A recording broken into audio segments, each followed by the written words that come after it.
Salam jumpa, Assalamualaikum warahmatullahi wabarakatuh. Dalam video kali ini, kita akan bahas mengenai desain input yang efektif. Melanjutkan di pertemuan sebelumnya, yaitu desain output yang efektif. Nama saya Gunggu, selamat datang di channel Gunggu Learning. Ada beberapa hal sedikit berbeda dengan output. Untuk tujuan input yang efektif, yang pertama adalah effectiveness.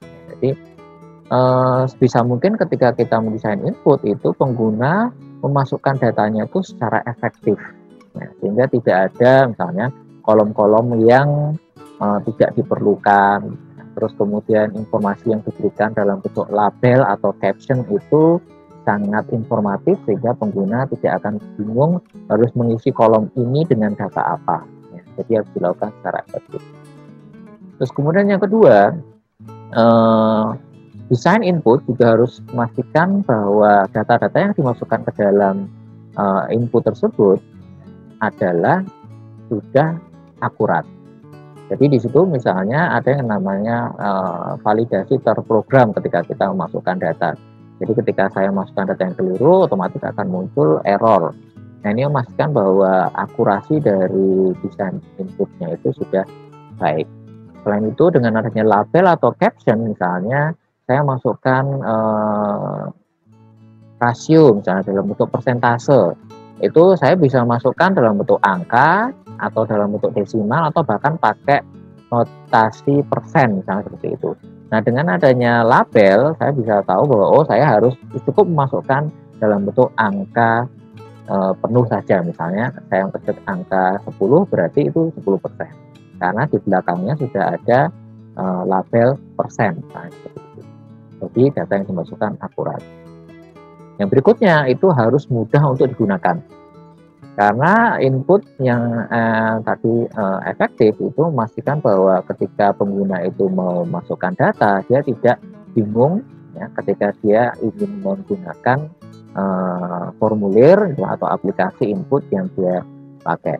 Ini memastikan agar pengguna itu mau menggunakan kembali formulir tersebut ya, dan tidak kesulitan dalam melakukan. Terus kemudian yang berikutnya adalah konsistensi.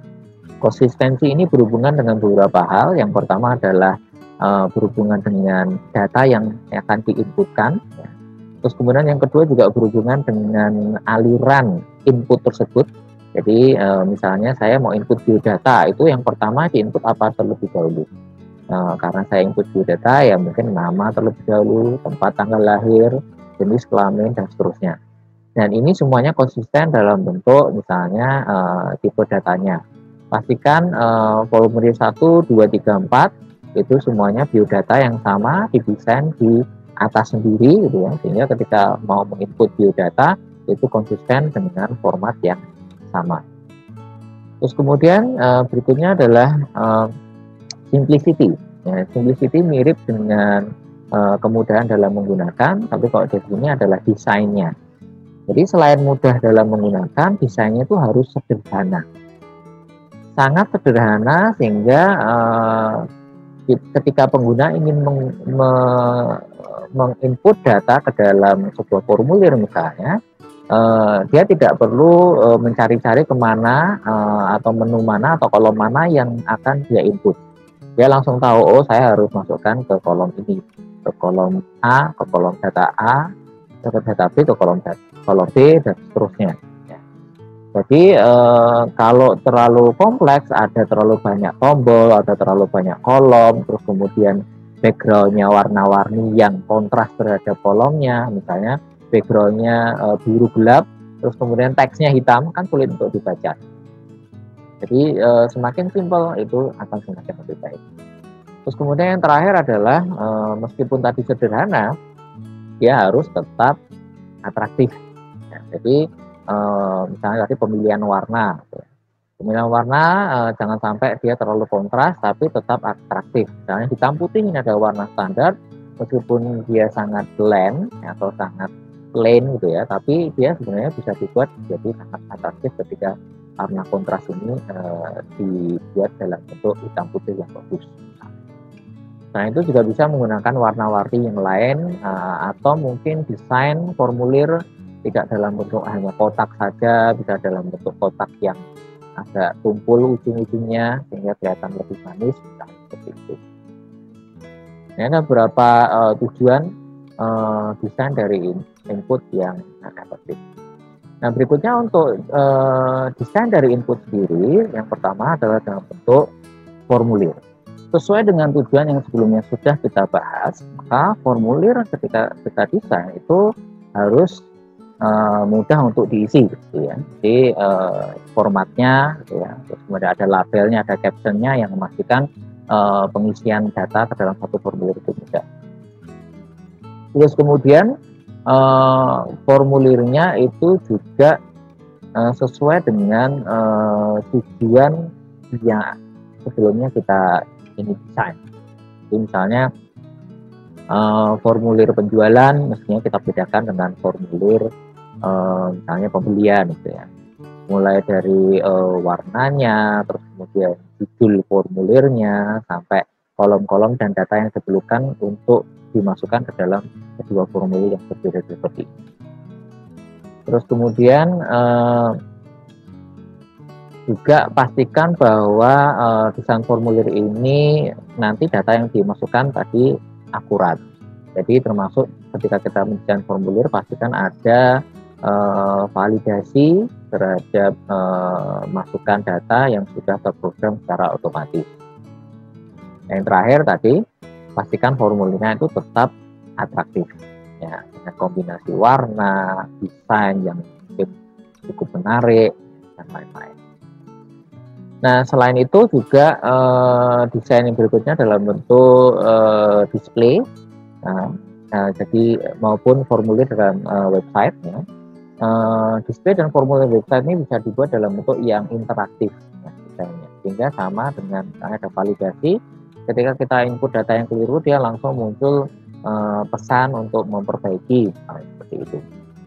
Dan display dan dalam bentuk formulir web ini kita bisa menggunakan HTML5 misalnya, atau menggunakan touchscreen. Jadi ketika kita input datanya langsung ke output. Nah, jadi output dan inputnya itu sudah tergabung jadi satu dalam suatu bentuk touchscreen, sehingga interaksinya menjadi lebih tinggi tingkatannya dibandingkan hanya input dalam bentuk formulir saja. Dan yang ketiga adalah dalam bentuk graphical user interface. Nah, graphical user interface ini membuat kita bisa mendesain satu formulir, bisa mendesain dalam bentuk web formulir, gitu ya, atau input-output desain ada melalui touchscreen display itu secara otomatis. Jadi sudah ada alat-alatnya, nanti kita tinggal melakukannya karena sudah dalam bentuk graphical user interface atau GUI. Misalnya kita bisa menggunakan alat dalam wujud misalnya control toolbox. Saya akan peragakan misalnya menggunakan aplikasi Microsoft Excel. Ini adalah jendela Microsoft Excel. Kita bisa masuk ke menu developer di sini. Terus kemudian masuk ke menu Visual Basic. Kita bisa membuat formulir elektronik. Nah, di formulir elektronik seperti yang Anda lihat di sebelah kiri ini ada yang namanya control toolbox. Di sini ada label, kemudian ada text box dan lain sebagainya. Dimana ketika saya mendesain input, saya bisa menggambar ke formulir ini. Misalnya saya ingin gambar label, captionnya saya ganti nama misalnya seperti ini. Terus kemudian saya bikin label yang lain, saya ganti juga captionnya.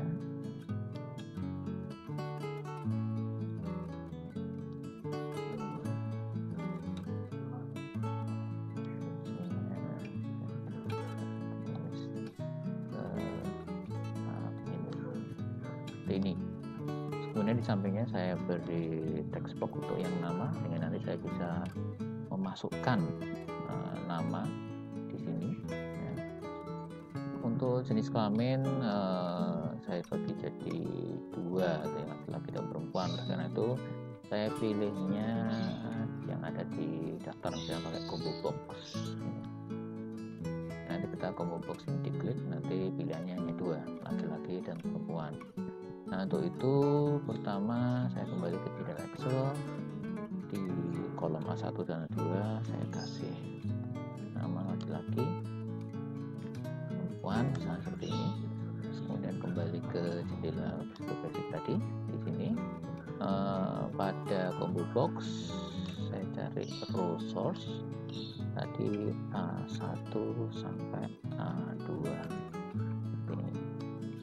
Nah, terakhir bisa saya tambah tombol untuk dipencet gitu ya.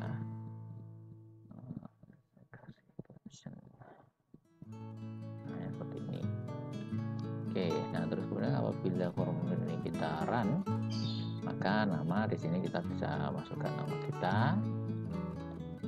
Nah, jenis kelamin dia akan mengacu ke kolom A1 dan 2, pilih salah satu misalnya seperti ini. Kemudian udah selesai, tinggal diklik simpan. Nah, ini bagian dari pemrograman yang paling menyenangkan, yang mencet-mencet. Oke, kita bisa kembali ke Visual Basic. Nah, ini tadi adalah desain input menggunakan graphical user interface. Dilakukan bisa dengan mudah sekali, tinggal milih control toolbox untuk digambarkan ke dalam satu formulir. Nah, yang terakhir adalah desain dalam bentuk web design. Nah, input dalam bentuk web design ini bisa menggunakan Ajax atau asynchronous file, script, and XML, jadi gabungan antara JavaScript dan XML, yang nantinya kalian bisa download modul tutorialnya di Elok, ada modul Ajax gitu ya. Kalian bisa coba mempraktekkan bagaimana membuat sebuah database XML, kemudian bagaimana menampilkan database XML itu sampai kemudian bisa berinteraksi dengan database XML itu menggunakan HTML. Terus kemudian selain itu di dalam web design yang efektif ada juga yang namanya hamburger icon. Hamburger itu kan terdiri dari 2 ban dan isinya jadi ada 3 baris. Ini biasanya dipakai untuk representasi grafik dari sebuah menu utama. Jadi contoh hamburger icon kalau dalam website atau aplikasi itu bentuknya Ajax tadi ya. Ini seperti Ajax nanti akan keluar sebagai menu utama dari website tersebut. Selain itu ada juga yang namanya breadcrumb trail yang memastikan atau memperlihatkan jejak menu yang selama ini kita pencet ya. Jadi contoh misalnya di website ini ada jejak menunya. Saya ada di menu responsible sorting. Sebelumnya menunya adalah rural livelihood, terus kemudian sebelumnya adalah area architect and commitment, sebelumnya adalah national in society, sebelumnya adalah food. Nah, ini adalah breadcrumb. Terus berikutnya adalah fat footer. Seperti namanya, itu adalah bagian bawah dari sebuah website yang menampilkan berbagai informasi. Semakin banyak informasi dalamnya, termasuk misalnya situs sosial media yang diikuti dan informasi yang lain, maka semakin gembuk tampilannya. Jadi contoh ini adalah very fat footer. Jadi ada menu-menu navigasi dari website itu sampai ke sosial media yang dimiliki oleh website. Ini adalah contoh dari fat footer. Selanjutnya saya akan mencoba merangkum apa yang telah kita pelajari. Hanya ada 2 topik utama pada pendesainan masukan yang efektif ini. Yaitu yang pertama adalah tujuan dari desain masukan. Ada beberapa aspek yang perlu diperhatikan. Yang pertama adalah aspek efektivitas. Yang kedua, akurasi dari data yang akan diinput ke dalam sistem. Berikutnya adalah kemudahan dari penggunaan desain dari masukan itu sendiri. Kemudian konsistensi dari desain. Jadi antara satu desain input dengan yang lainnya itu harus konsisten dalam menangkap data. Terus kemudian kemudahan dalam hal simplicity, ya. Beda dengan tadi kemudahan untuk menggunakan. Kalau ini adalah mudahnya dari desain itu sendiri, tampilannya itu mudah untuk dipahami. Dan yang terakhir adalah kebertarikan, ya, atau attractiveness dari desain itu sendiri. Karena kalau desainnya jelek, maka pengguna juga mungkin malas untuk menggunakan. Sedangkan yang kedua, kita membahas mengenai desain dari masukan atau input. Dalam desain masukan dari input itu juga hanya ada beberapa aspek, yaitu yang pertama adalah berkaitan dengan bagaimana mendesain dalam jenis atau tipe desain formulir, terus kemudian juga dalam bentuk atau tipe desain graphical user interface, dan yang terakhir adalah dalam bentuk formulir web atau digital formulir. Demikian apa yang dapat kita diskusikan pada video kali ini. Untuk diskusi lebih detail, nanti silakan diskusi di sesi sinkron dan di sesi asinkron di forum diskusi yang sudah disediakan. Terima kasih atas perhatiannya. Sampai jumpa di video berikutnya. Assalamualaikum warahmatullahi wabarakatuh.